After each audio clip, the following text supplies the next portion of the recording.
नमस्कार, बेधड़क खबर देख रहे हैं आप। मैं हूं आपके साथ शशांक। उत्तर प्रदेश में लोकसभा चुनाव के बाद अब 10 सीटों पर उपचुनाव यानी बाई इलेक्शन होने वाले हैं और सभी राजनीतिक दल इस बाई इलेक्शन को लेकर अपनी कमर कस रहे हैं। सारे राजनीतिक दलों ने उन विधानसभा क्षेत्रों में अपने प्रभारी नियुक्त कर दिए हैं और प्रत्याशियों की तलाश जारी है।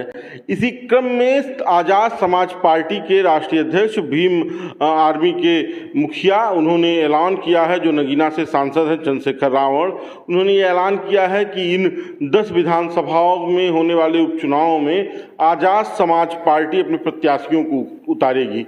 अब देखना यह है कि आज़ाद समाज पार्टी क्या इंडिया अलायंस के साथ समर्थन करके अपने प्रत्याशी उतारती है या कि 10 की 10 सीटों पर आज़ाद समाज पार्टी चुनाव लड़ती है।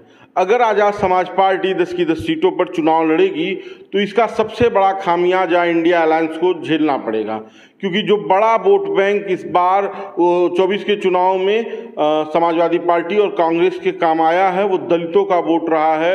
आरक्षण के नाम पर दलित इस बार संविधान के नाम पर अखिलेश यादव के साथ भी गए और राहुल गांधी के साथ भी गए, और एक नगीना सीट छोड़ दें तो हर जगह दलितों का भरपूर वोट इंडिया अलायंस को मिला है। अगर इस समीकरण को इस बार बाई इलेक्शन में इंडिया अलायंस ने नहीं साधा तो इसका नुकसान इंडिया अलायंस को झेलना पड़ेगा, और इसका सीधा लाभ अगर किसी को मिलेगा तो भारतीय जनता पार्टी को मिलेगा। भारतीय जनता पार्टी को लाभ क्यों मिलेगा? क्योंकि जो दलितों का वोट भारतीय जनता पार्टी के खाते में नहीं है और वो इंडिया अलायंस को जा रहा है, अगर उसमें भी चंद्रशेखर आज़ाद ने सेंधमारी कर दी तो भाजपा बाई इलेक्शन में अपना प्रदर्शन अच्छा कर पाएगी, क्योंकि इससे मुख्यमंत्री की साख भी जुड़ी हुई है। क्योंकि इन 10 सीटों पर अगर भारतीय जनता पार्टी अपनी पकड़ मजबूत करती है और अपने प्रत्याशियों को जिता ले जाती है तो दिल्ली में योगी आदित्यनाथ का कद बढ़ेगा। इसलिए योगी आदित्यनाथ भी ये चाह रहे हैं कि इन 10 की 10 सीटों पर कम से कम भारतीय जनता पार्टी का बाई इलेक्शन में कब्जा तो हो ही जाए। अब इसमें जो मुख्य सीटें हैं, जो सबसे ज़्यादा चर्चित सीटें हैं, उन सीटों पर बात कर लें। पहली सीट है करहल जो सीट है मैनपुरी की, वहाँ से अखिलेश यादव जो इस वक्त कन्नौज से सांसद हैं और समाजवादी पार्टी के राष्ट्रीय अध्यक्ष हैं, वो विधायक थे, अब वो सांसद हो गए हैं तो वो सीट वो छोड़ेंगे।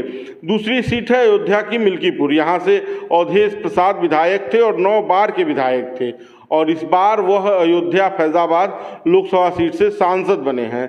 अयोध्या जहां राम मंदिर के नाम पर भारतीय जनता पार्टी ने पूरा अपना जोर लगाया था, पूरा अयोध्या के नाम और राम मंदिर के नाम पर पूरे देश में चुनाव का माहौल बनाया था, वो सीट ही भारतीय जनता पार्टी हार गई और वहाँ से समाजवादी पार्टी के विधायक सांसद बने हैं। मिल्कीपुर की विधानसभा सीट उसमें खाली हुई है। बाकी की और जो 8 सीटें हैं वहाँ पर भी चंद्रशेखर आज़ाद रावण कह रहे हैं कि हम अपने प्रत्याशी उतारेंगे, और चर्चा ये है कि इन 10 सीटों में 3 सीटें कांग्रेस भी चाह रही है चुनाव लड़ाने के लिए। बाकी का इस पे और क्या अपडेट आती है हम आप तक पहुंचाएंगे। बेधड़क खबर देखते रहिए। इस वीडियो पर आपकी क्या राय है कमेंट बॉक्स में जरूर दीजिए, वीडियो को शेयर कीजिए। धन्यवाद।